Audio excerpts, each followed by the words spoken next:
Pep Fernandez on the mic tonight.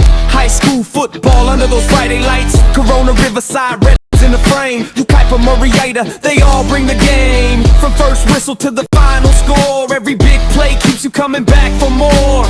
The stands are packed, the pride runs deep. Inland Empire never misses sleep. Wednesday night, 7:05, you know the whole town comes alive. Every drive, every tackle, every cheer, Pep got the hottest seat in here. The Inland Sports Show, the Inland Sports Show, number one, no doubt, let it show. The Inland Sports Show, the Inland Sports Show, Pep Fernandez runs the show.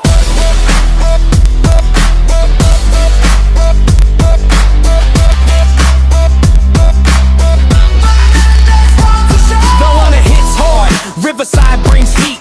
Redlands grinding every fourth down beat. You Kuiper makes a stand, Murrieta stays tall. One region, one heartbeat, we love it all. He breaks it down plain, he calls it true. Every team gets a spotlight view. If you want the pulse of the inland scene, Pep's got the place where the story's seen.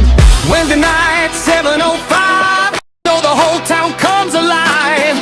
Every drive, every tackle, every cheer, Pep got the hottest seat in here. The Inland Sports Show, the Inland Sports Show, number one, no doubt, let it show. The Inland Sports Show, the Inland Sports Show, Pep Fernandez runs the show.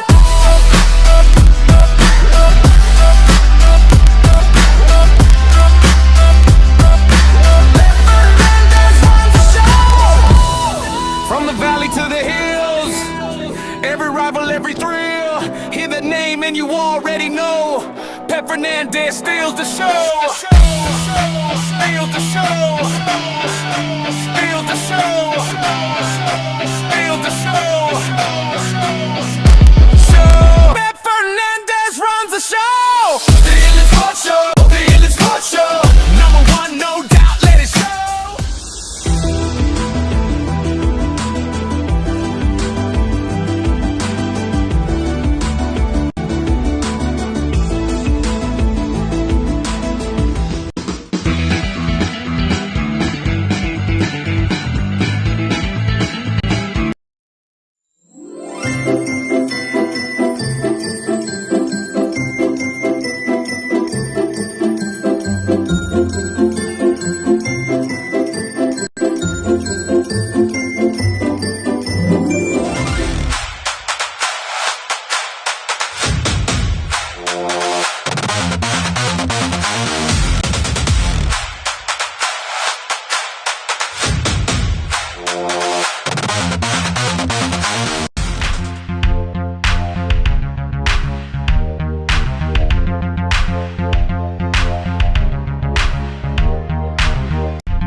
Welcome to the big show. Welcome to the Inland Sports Show, everybody, live and amplified here on Wednesday night. I'm your host, Pep Fernandez. Before we get into some really good interviews tonight, make sure you give this video a like and subscribe to our YouTube channel if you've not done so already. Make sure you also follow along on social media. Like I've said before, some stuff ends up on social media that does not end up on the show, and vice versa. A lot of stuff is here on the show that you will not see on social media, so it's a good reason to watch every single Wednesday night. All right, before we get to our interviews as well, a couple of just housekeeping things. I hope you guys are enjoying the World Cup recap every day, every weekday on KCAL 96.7 FM and Cola 99.9 FM. I'm giving World Cup updates during the 9 a.m. and 4 p.m. hours each and every weekday as we get close to the championship match. The final is Sunday at MetLife Stadium, the home of the New York Giants and Jets over in New Jersey. We thought the U.S. was going to make a deep run. It's kind of bittersweet at the end, but still a lot of fun doing these World Cup recaps. So if you're listening to KCAL 96.7 FM or Cola 99.9 FM, make sure you listen to the rest of this week for my World Cup recaps. Had a lot of fun with that. Hope you guys enjoyed that as well. Now, as we get into the football season, we just this out there, the start of the new fiscal year, the start of the football season. It is a great time if you're thinking about maybe supporting local sports. You can help us share the awesome, positive sports stories here in the IE. Go ahead and shoot us an email, inlandsportsshow@gmail.com. If you're a local business or an organization, you like local sports, you like positive stories, you want to help support the community, this is a good way to touch a lot of different schools and areas, and we'd love to have you on board. All you got to do is send us an email or find us on social media as well, and you can just send us a DM on Instagram, X, Facebook, and we can connect that way as well. All right, now let's get into some really good interviews tonight on the show. A lot of women's flag football. We're going to talk with Roosevelt girls flag football coach Jennifer Constuble, who is a true pioneer in this sport. I mean, she is involved in so much. I mean, led Roosevelt to a CIF Southern Section Division III championship last year, coach of the year, became the first ever Division I women's flag football coach in college when she took over and started Alabama State University, that D1 level, first one ever. She's now at San Diego State. She also works with the LA Rams and their women's flag football program. She also is with USA Football and flag football. So she has her hands has her fingerprints on a lot of different things right now, and a true trailblazer, a true ambassador for girls and women's flag football. So we had a chance to talk to Coach Constable, not only about trying to run it back and win another CIF championship, but again, what she has done to help open doors and opportunities for a lot of our high school girls who are trying to get into college. And with that said, we're going to talk in our second segment with Malaiah Mayo from JW North, who went D1 to Alabama State. So a lot of awesome things happening right now in the IE with flag football. So without further ado, Jennifer Constable right now on the Inland Sports Show. Inland Sports. And now join us here on the Inland Sports Show, the head coach of the Roosevelt girls flag football team, Jennifer Constable. We're going to talk about the Mustangs coming off a CIF championship, of course. But Coach, I know the season is right around the corner. I mean, opening day, or that first day where you guys can play an actual game, is maybe like 3 weeks away now? Yeah, we start our first scrimmage. It's going to be on August 4th. So we got a doubleheader with Ramona and Montclair, kind of get everything rolling, varsity and JV, get a full scrimmage situation going, so we're pretty excited for that. Well, Coach, I mean, coming off the season in which you win a CIF championship, the CIF Southern Section Division III championship, your expectations, I feel like, are always big, right? Win the whole thing, go against the best teams, but coming off a championship season, do you feel like the expectation, that standard, or not, I want to say standard, the expectation is, hey, we did it before, why not us? Why can't, let's do it again? Yeah, and that's the expectation we set forth in front of all of the kids. Our first game of the season is versus Lucerna. That was a game we won for CIF to steal that D3 championship. So why not start off big? We graduated some key players, so a lot of our players have some big shoes to fill, but they're filling their own shoes and in their own ways and perfecting their own craft in a way that's going to be beneficial to the team and their teammates around them. All right, Coach, you've got to be one of the busiest people in the game. High school football, college football, Team USA football. I want to hear it from you. So what did the last 12 months look like for you in terms of girls and women's flag football? Yeah, so as soon as we wrapped up Roosevelt, got that championship under our belt, the very next week I was down in San Diego. I am the head coach for San Diego State Women's Club Program. It was a program that just really needed some help right out the gates. A couple of students on campus decided, hey, we love playing flag football in high school. We want to continue playing. I reached out and said, hey, if there's anything I can do to help you, let me help. I'm all for, advocating for the sport and the growth. And that turned into me being the coach, and having our first season last season was a blast. Had some great competition. We actually have one of our quarterbacks is a local Big Five alumni. Miss Abby White came out of Santiago and is now at San Diego State with our quarterback for. So great opportunity for the growth of the sport there. Once we wrapped up that, I think I had about 3 days off, and then I was down in Mexico with the LA Rams running some camps and clinics, and jumped right back into USA football, where I was the 23U head coach for the Select Bowl team. So, Coach, I mean, you are truly, and I'm not trying to, over-exaggerate here, like you truly are a pioneer when it comes to all this, girls flag football at the high school CIF level, college football now growing, and we've seen it NAIA and Division III have really, jumped to the forefront, but now Division I, trying to, get some footing here. Team USA for women's flag football. I mean, have you seen, we've talked a couple times, but just from, the last couple of years to where we are right now and the opportunities that these young women have. I mean, it's unbelievable, and I feel like we're still at the tip of the iceberg. Yeah, I feel like we're just barely starting. I've had the privilege of being involved in this sport for many years. So seeing the growth from where it was in the early 2000s to now, and where it was just something fun that kids do, to being a viable source of financial means to get to college, it has been phenomenal. A lot of the Division I programs is still kind of adapting that club aspect to see where it goes and where it leads. But, the Olympics are here in 2 years. And, that's going to be a pivotal time for women's sports collectively, and especially in the flag football space. So, Coach, I mean, how do you balance everything, jumping from this team to that team to, maybe coaching up girls who are, 14, 15 years old to grown women? I mean, teaching maybe some of the basics to advance things with other teams. I mean, is it fun? Is it challenging? How do you kind of embrace all those different teams and roles? I don't know what I would do with my life if I didn't have flag football as such a big part of it. I have to definitely give credit where credit's due. I have a very supportive family and group around me that have helped me on just the basic day-to-day life aspect of things that allows me to do what I'm allowed to do in flag football world. It's exciting. It's something that I truly am passionate about. Besides the wins, besides the accolades, being able to be a mentor, being able to be somebody who advocates for young women and reinforce to them, hey, you can do this, you are doing this, and keep rolling with it. A lot of these young girls have come from, different backgrounds in sports, soccer and softball and such, that they've invested a lot of time, money, and effort into these things, and they're realizing that flag football may be a better avenue for them. And if I have any opportunity to help them reach their goals, I feel it's my obligation to do that. And Coach, too, with like the emergence of, even girls flag football, I don't know if you call them like club teams or travel teams, whatever you want to call them. Do you feel like maybe now we're starting to see that first wave of girls who might come into high school already with some experience? Like you're not teaching them the basics. They already have a lot of these fundamentals. Like they're going to be at a higher level when they get to you, let's say at Roosevelt, or let's say at San Diego State coming out of high school.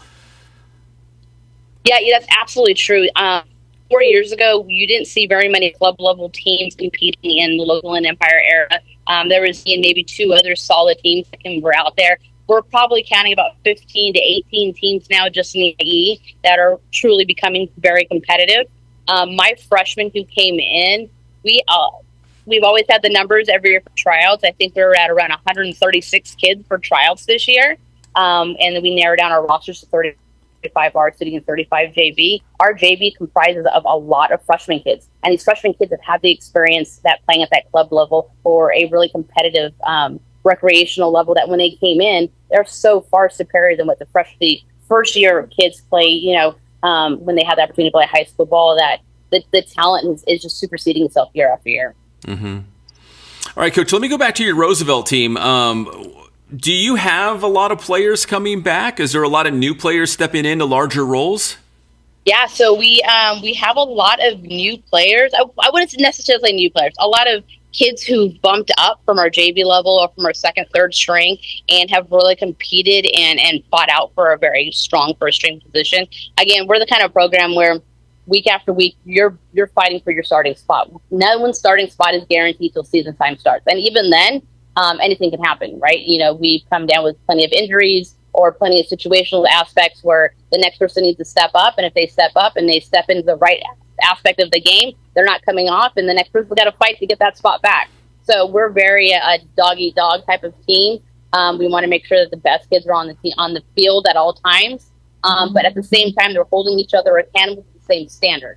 So if, you know, we're very lucky that they understand what the mindset of our program is, and they understand that, hey, listen, if I need to step back for the betterment of our team, I'm going to do that, but I'm going to fight to get my spot back.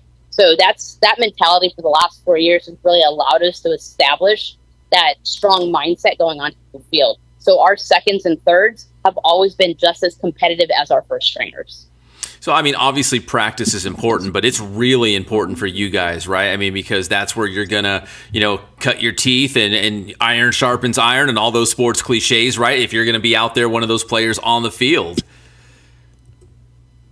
Yeah, definitely. And like I said, we have that. And it may be a cliche statement that people have heard it before, but it's our be perfect mentality, right? Do I expect perfection out of you at every time in every aspect of life? No one's perfect. But if we constantly believe that we have the ability to perfect what we can perfect within ourselves, and we hold the person accountable to do the exact same thing, we can trust that we're doing what we need to do on the field to be able to be our perfect self for each other in that aspect in that game. And that, like I said, that iron sharpen irons mentality that hey, listen, I got your back if you got my back, and we're going to do this together. And again, that's really been our push. It's been our ability to be able to be so successful. Coach, you've seen a lot of flag football. I'm just curious, where does, you know, the Big 8 League or the Inland Empire kind of stack up with a lot of the, you know, the areas that you've seen? Obviously, Orange County's got some teams. You mentioned Lucerna. I mean, they've got a great program, obviously. But, you know, where do you feel like the IE or maybe the Big 8 League, where do we stack up? You know, I will say it time after time again, the Big 8 is the most competitive program in the Inland Empire. You know, we do play Rancho, and, you know, Upland has a great program, and, you know, Etiwanda is on the come up. They had a decent season last season. At the end of the day, I think collectively the Big 8 is the league, is the grouping of schools that have the best competition, hands down. Orange County is kind of in its own little world, right? They've been playing a little bit longer than a lot of kids out here. They've had more opportunities as far as different recreational leagues that have been very successful, that have built up kids. So by the time they got to to high school, they were already in that flag mindset. Whereas us in the IE, specifically Riverside County area, we had to start from ground zero and build them out of nothing, which I'm very proud of, not only my school, but the Big 8 as a whole. We have all been successful as an entire league to be able to build our teams and our programs up to be what they are today. Coach, how many playoff divisions were there last year? Was it 4 or 5? I believe there were 5. Yeah. 5. So do you feel like, I mean, because not even all the schools are playing girls flag football at the high school level yet. Do you feel like as more and more bring it on, like we could see, you know, 7, 8, 10, you know, playoff divisions at some point, like tackle football? Yeah, definitely. I mean, I'm also on the CIF board for the Coaches Association for Flag Football. So we, from the very first year where we only had, you know, a handful of schools, and then it doubled, and then it tripled. And, you know, we have a meeting tomorrow, and I can guarantee you we probably added another 60 schools on top of that. With that comes more depth and more opportunity for more divisions to grow. We've had the conversation of having an open division, right? That's definitely something that's still on the table because, you know, we're at that caliber of athleticism that it's definitely doable. Mm-hmm. And it definitely keeps things in an even playing ground. You see it already in football where it evens out things as far as playoff structure. And with flag football, it's kind of mirrors that. So I feel like the divisions will probably grow within the next 2 years. I can definitely see it growing to at least 10 divisions. Awesome. That's awesome. And Coach, finally, you know, coming off a CIF championship, what do you feel like, looking back at last season, what do you feel like was that secret ingredient, to win a championship, the perfect recipe of what a championship team or a championship culture looks like? What do you think was the most important thing that you guys did last year that you hope carries over into this season? You know, I'm going to say it's it's the players amongst themselves.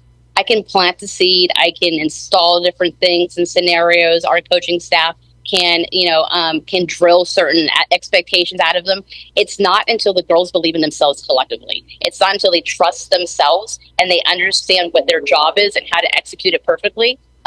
Once that clicks, everything else falls into place. It's really up to your athletes. The moment your athletes understand how important it is not only for themselves to be successful, but for the team's aspect of being successful comes from that team community, that family atmosphere, from holding each other to a higher standard. Once that clicks, that's when your turning point is. We had a rough start last year. I'm not going to lie. We had a kind of a bumpy up and down, and it took that moment where the girls got together and said, "Listen, coaches expect this out of this. I expect this out of you. Let's get together and let's do it right." Once that clicked, then we really flowed really well. The secret ingredient right there, folks. That's Jennifer Constuble, the head coach of the Roosevelt girls flag football team, Team USA, San Diego State. She's been everywhere, Coach. I always appreciate our conversations. I appreciate your time. Good luck this season, and thanks for just being a trailblazer, a pioneer for girls flag football. I appreciate it. Just one step in the many, many people who are coming with me along the ride. All right, that's Coach Constable here on the Inland Sports Show. Inland Sports.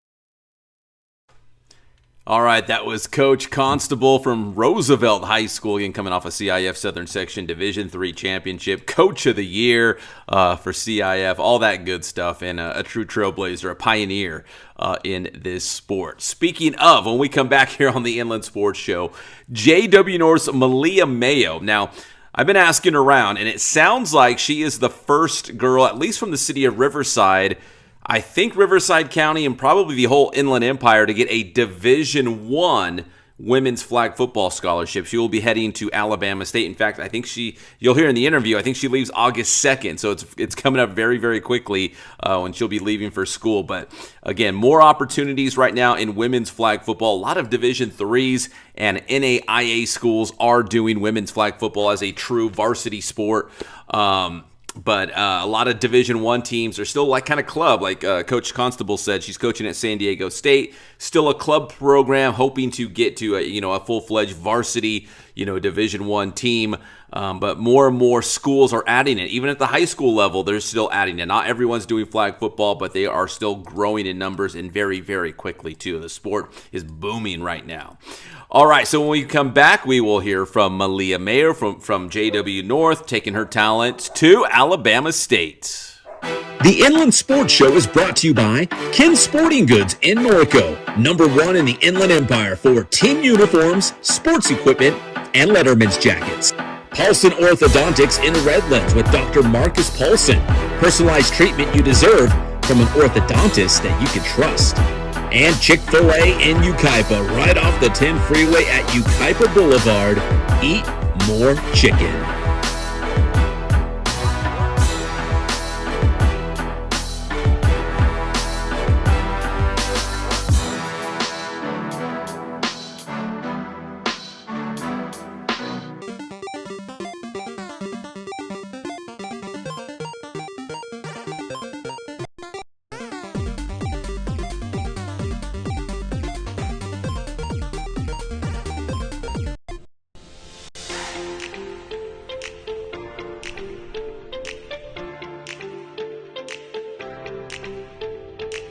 The Inland Sports Show is proud to partner with Dr. Marcus Paulson and Paulson Orthodontics in Redlands.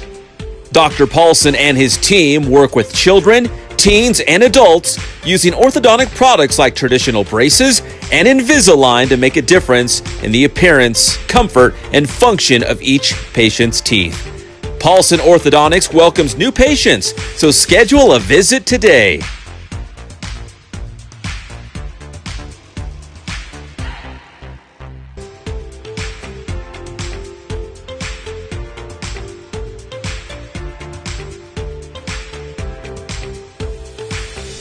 Paulson Orthodontics. We make braces fun.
All right, welcome back to the Inland Sports Show, everybody. I'm your host, Pep Fernandez, doing a lot of football in this show. We still have Temecula Prep head coach Corey Dawson coming up in just a moment. But first, back to women's flag football. Malaiah Mayo from JW North had a great high school career with the Huskies. Helped them get to the CIF semifinals her junior year and really got the attention of a lot of colleges out there.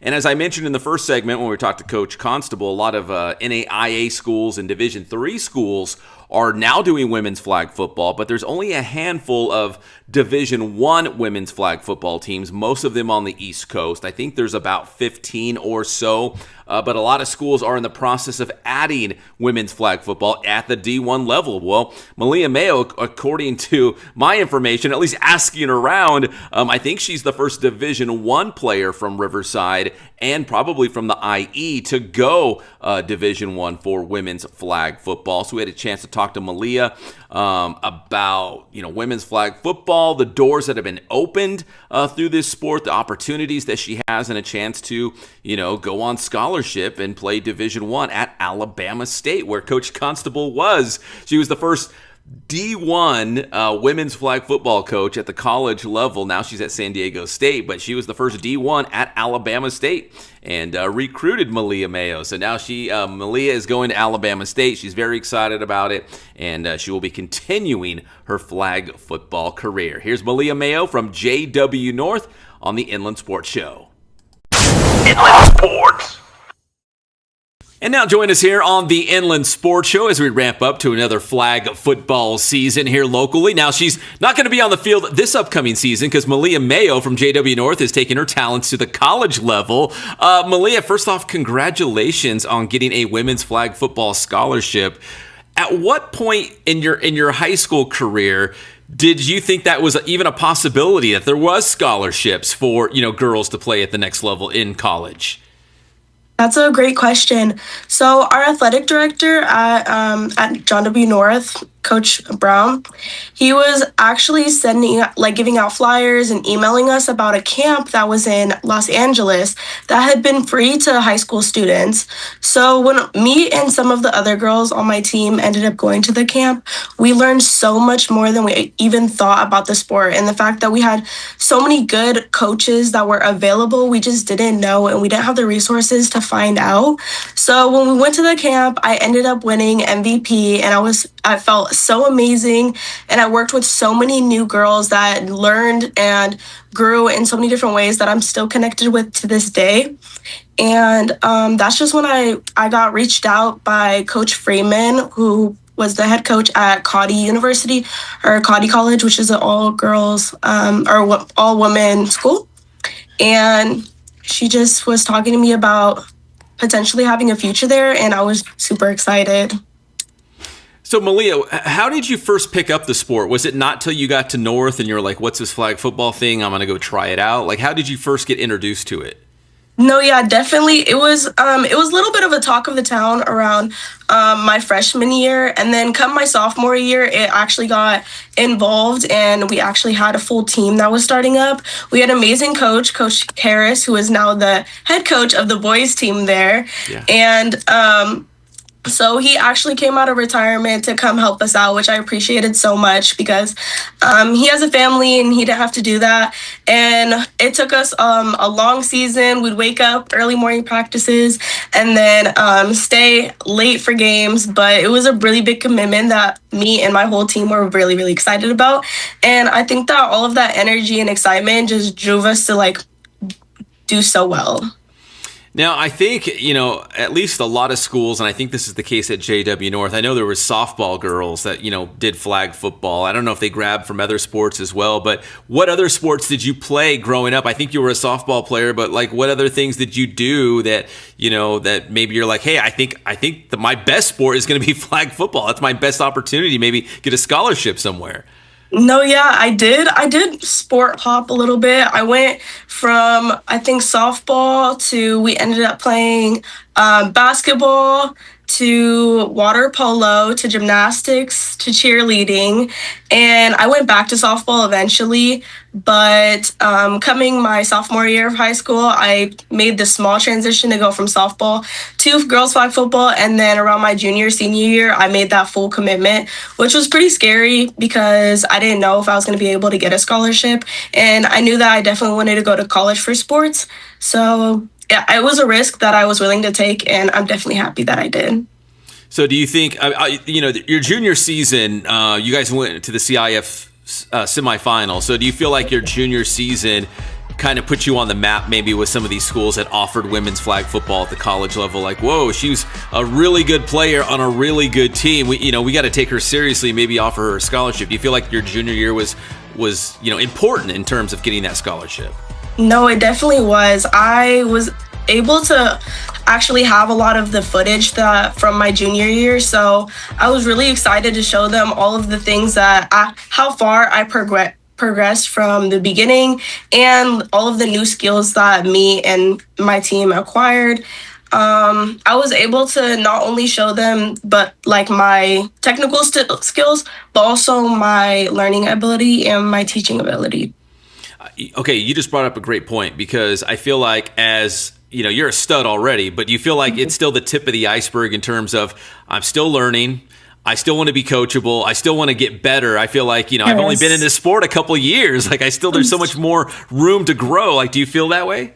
No, yeah, definitely. There's always room to grow. I know so many girls who will just help along with the drill if they don't understand something. And I know girls who will excel at so many different drills that others will not know. And so I think that's why social media is our biggest help right now, because if we didn't have social media, we wouldn't be able to get out the word that this is so important for us to learn and for women to have, and becoming a women's sport in general, especially for the collegiate level.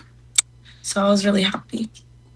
Do you feel like now that you've got a college scholarship to go play flag football, I don't know if the younger players at North or just people other girls, are they asking you how did you do this? How did you make this happen? I want to follow your path. You're kind of like a trailblazer. I might be wrong, or I think I might be right, that you're the first D1 flag football player from the city of Riverside, or the IE, or one of the first. I mean, so you're kind of setting, a trailblazer. You're kind of setting the path for, future players. Yes, definitely. I think I still go to North's flag football practice during the summer, and I try to help them out. I try to help them out as much as possible. A lot of them ask me for really good advice, and if they want to, I can meet them at the field, and we'll even get extra work in to practice things that they need help with, or they just want to get a little bit better and excel. I know that that's a really big upcoming season for them, and I'm really excited to see. They do have some new teams that they're playing this year, so I'm excited to see how they do. So at Alabama State, I assume you're going to be a receiver. Is that correct? I would say that I would like to be a receiver, but I would enjoy. I can play anywhere, so anywhere he puts me, I'll be pretty happy with. On that. Both sides of the ball too, offense, defense. Both sides. Doesn't matter. Yep. So what was it about Alabama State? Now I know a lot of schools, they might offer some sort of a flag football team, but it's a club team. But Alabama State's legit, and those other real college football flag football teams, a lot of them are NAIA or Division III. I know those are very popular. They love to bring on women's flag football, but in terms of Division I, there's not a lot of options. So how did you settle on Alabama State and getting to play at that D1 level? I always kind of knew that I wanted to go to HBCU. My whole family has gone to HBCUs. My sister currently goes to a HBCU, which is Bethune-Cookman in Daytona, Florida, and she plays Division I softball. And so she's doing really well over there.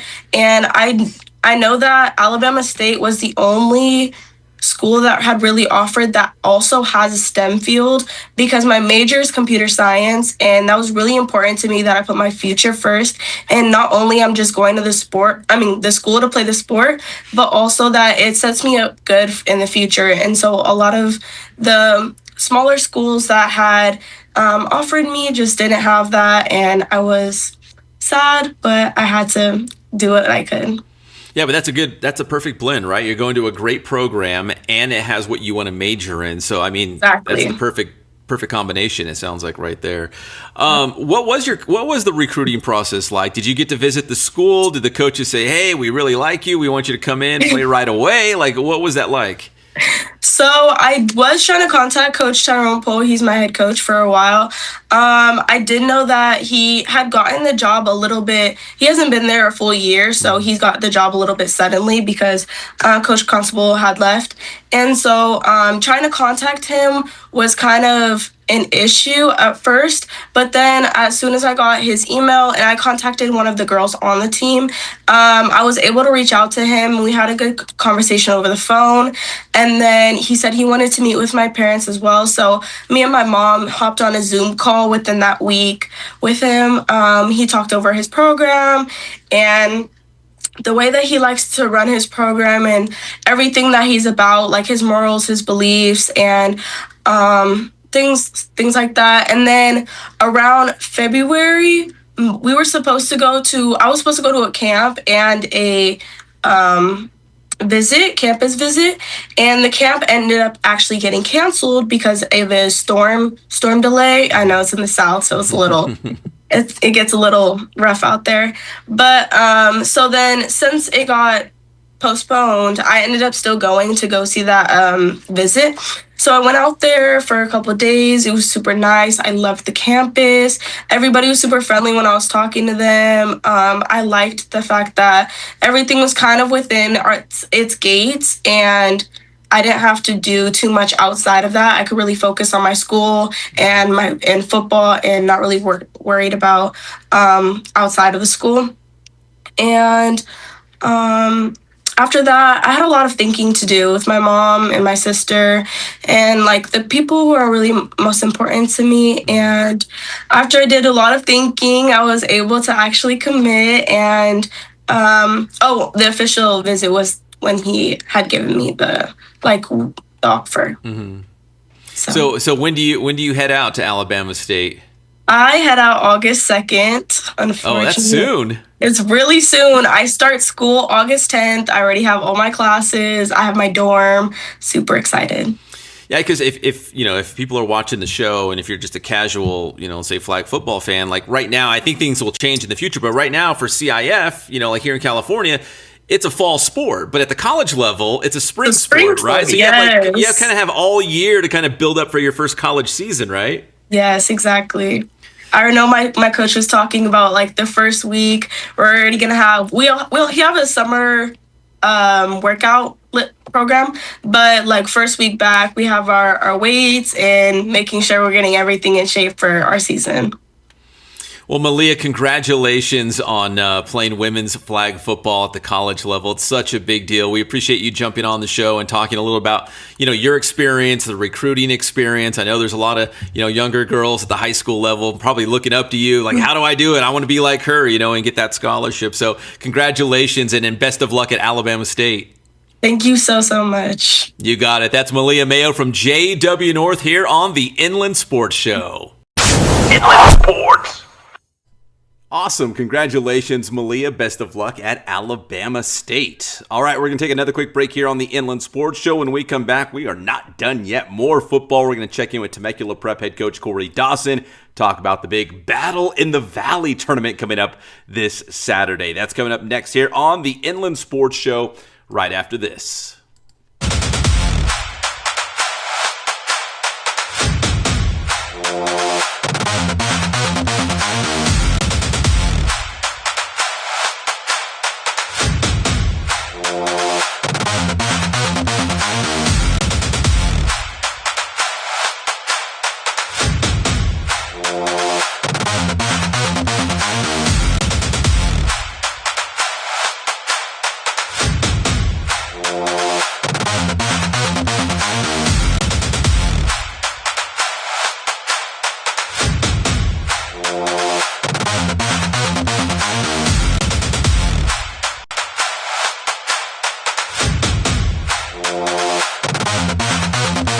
The Inland Sports Show is brought to you by Ken Sporting Goods in Norco, #1 in the Inland Empire for team uniforms, sports equipment, and Letterman's jackets.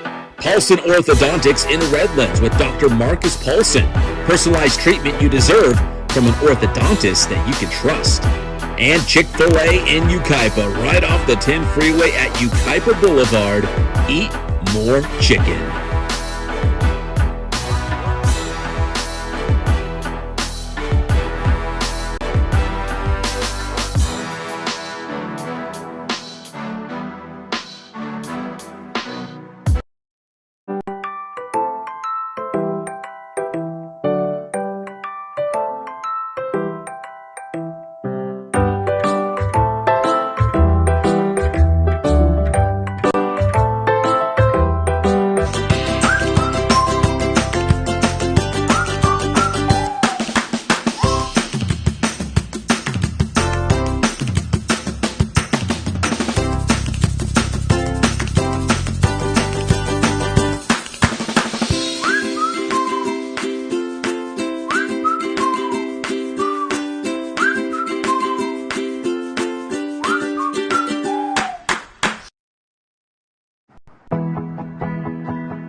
All right, welcome back to the Inland Sports Show, everybody. I'm your host, Pep Fernandez. The high school football season is right around the corner. In fact, let's say July 15th, in about 2 weeks, a lot of teams, if you're playing a week 0 game, a lot of teams will be breaking out the helmets and pads, which makes the high school football season very real.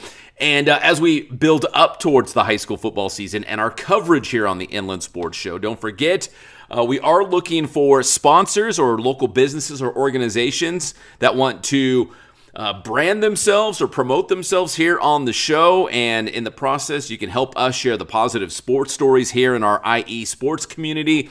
Shoot us an email at inlandsportshow@gmail.com, specifically if you're interested in our Inland Sports All-Stars, something we've done in the past. We're looking to bring it back, where each week we'll pick 4 or 5 players that really stood out and recognize them here on the show and on social media. So if you're a local organization or a business and you'd like to help us highlight some of the top players in the IE each and every week during the high school football season, let us know. Let us know specifically this is what you're interested in, and we'll work something out. We'd love to have you on board and bring back the Inland Sports All-Stars each and every week here on the show. Now, we are very excited about high school football. There's a lot of great storylines. One of them, of course, at Temecula Prep. Head coach Corey Dawson has had success at T-Prep, but 2025 did not go the way of the Patriots. They went winless, but the good news is they've got some guys coming back. They're working hard this summer. They're building that culture, and coach says they got a lot of size up front. And we know if you can win in the trenches, you're going to win some football games as well. And the big Battle in the Valley tournament coming up this Saturday as well at T-Prep. Big 7-on-7 competition, big men competition as well, and a whole lot of fun. Food trucks. It's going to be like a big party out there with some football mixed in as well. So let's hear from Coach Corey Dawson down at T-Prep here on the Inland Sports Show as we get ready for the big Battle in the Valley coming up on Saturday. Inland Sports. And now join us here on the Inland Sports Show as we get a little bit closer to the start of the high school football season is Temecula Prep head coach Corey Dawson, the Patriots in the house. And Coach, thanks for jumping back on the show. I know we are very close to helmets and pads. I mean, a couple of weeks we're going to get ready going for real. But right now, you know, we're going to talk some 7-on-7. There's a lot of 7-on-7 still going on right now. A lot of teams coming out of the dead period doing some 7-on-7. And you guys have the 5th annual Battle in the Valley, Coach. Tell me how this thing started and how it kind of grew for you, this tournament. Yeah, first of all, Pep, again, thank you for allowing me to come on and talk. I appreciate that, you reaching out. This is actually the 6th tournament. The first tournament was San Central Valley Academy put it on over in their area. So, but we took it over the following year, and we had the first 2 years, we kind of just stuck to, you know, the small schools. And then, like we were talking before, Bert used to do all the big, you know, schools out here. And then we decided, hey, look, you know, he's gone. Let's have a big one. And I invited some of the bigger boys out, and they just keep coming out. You know, it's a small tournament. We have one field. We have 9 food trucks. I think we had 7 last year. We have 9. So it's a long day because we only have one field. So they come out and they just have a great time. You know, the teams hang out. Last year we were here till almost 6 o'clock, almost to turn the lights on. But yeah, it's a fun time. And like all the guys are coming back, so it's kind of going to be some good time. Yeah, you mentioned Bert, of course, Bert Esposito. I went to his tournaments. 7-on-7 was at Paloma Valley. It was at Temecula Valley. I went to Shark Fest at Santiago. And you brought up, you're like, yeah, I know you were there because you interviewed me. I'm like, you're right. You're right, Coach. I do remember interviewing you out there at Santiago. So in terms of like 7-on-7, I mean, at least at, you know, Southwest Riverside County, Coach, you got the tournament now. It's the big thing. Oh yeah. It's you know, everybody. All the guys, coaches that come out here, I'm good friends with. So they kind of like, you know, hey, coach, put it on. We don't travel too far. We know you put on a good tournament. We don't have any issues. We all can control our kids. You know, I really, you know, 7-on-7 is not my thing. You know, I grew up in the heritage back in the day when we ran the ball a lot. So it's kind of like now we're passing the ball, and you know, it's defensive work is what we call it. So. You know, and you're not the first coach to come on this show and say that exact same thing. Like, hey, we're a run first team, but our DBs are going to get some good work when we go to these 7-on-7 tournaments. So, Coach, with that said, I mean, again, most coaches would agree. Obviously, this is not real football. You don't hang 7-on-7 championship banners in the gym. But what is the value? Is it competition? Is it more so for the defense? Like, where's the value, you think, in these 7-on-7 tournaments? I think it's just getting the guys out and playing against other kids. You know, back when I was playing football, we used to, you know, just stick to the teams in your area. And now the kids get to go out and they play, you know, other teams to travel. We got teams coming all the way, Western Christians coming out. Last year we had a couple of teams from San Diego County that came out. They just want to get out and, you know, explore the area and play against another team instead of, you know, playing against each other all through summertime and competing. And they love to compete. And the guys, like I said, we pass out T-shirts to the winner. So, you know, they take those T-shirts and they love them. They probably don't even wear them, probably, you know, but just to compete and just, you know, to have a good time. Like this tournament here, they come out and they eat all day and, coach, I'm too full. I can't play anymore. So, but, you know, yeah, they come out and have a good time. So I think that's what it's all about. This is what I want to kind of do something where people can come out, music's blaring, and, you know, eat and have a good time. Make it kind of like a little fair surrounded by some football. Yeah, sounds like a party out there, you know. Yeah. A lot of good food and music and a lot of good football as well. And I think what you're saying too is like, you know, let's say at practice every day, you look good running routes against a kid on the JV team, but then you go up there and you're like, ooh, that guy's from Liberty, that guy's from Paloma, that guy's from Temescal. Like, am I that good? Like, we're gonna find out. I know there's no helmets and pads, but we're gonna find out, right? Yeah, exactly. And that's what the boys do. You know, they kind of like, you know, everybody's on YouTube and watching all everybody's highlights and things. I'm like, oh, that's him right there. I said, no, let's focus on us. Let's focus on us.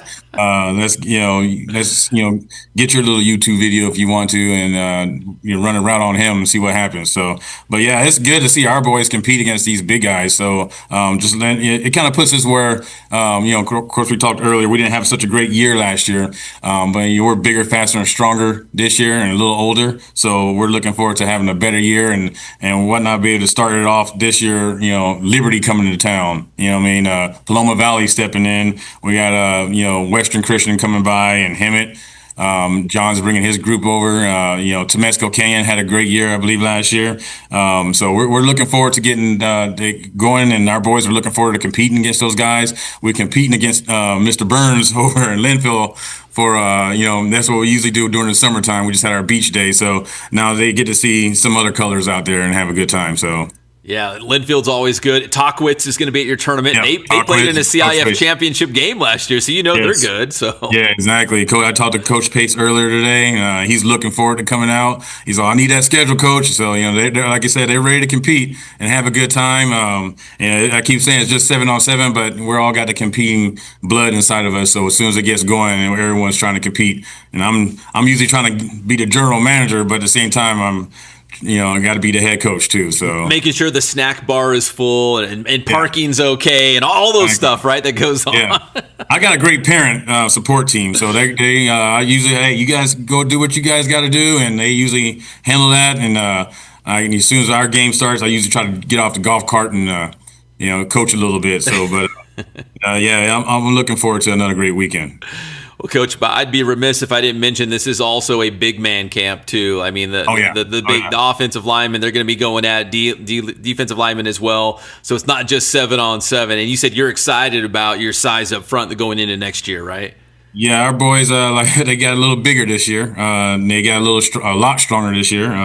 I'm looking forward to getting these guys out, and they're really fired up to compete.